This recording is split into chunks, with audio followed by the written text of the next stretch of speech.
Pirmadieniais infarkto rizika padidėja 35%. Ir tai vyksta ne be reikalo, nes daugelis žmonių pirmadieniais turi išeiti į darbą.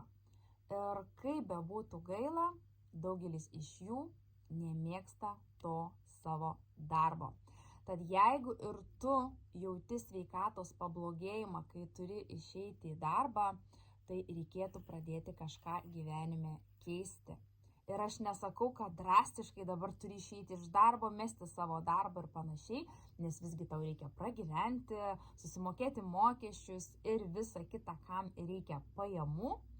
Bet ar nebūtų protinga šalia savo jau esamo darbo kurti papildomą pajamų šaltinį, kuris galbūt po pusės metų, metų ar 2 metų leistų tau išeiti iš to nemėgstamo darbo, nekelti streso ir neturėti blogų pirmadienių. Jeigu tau aktuali ši galimybė, susisiek su manimi ir aš papasakosiu, nuo ko jau šiandien galėtum pradėti.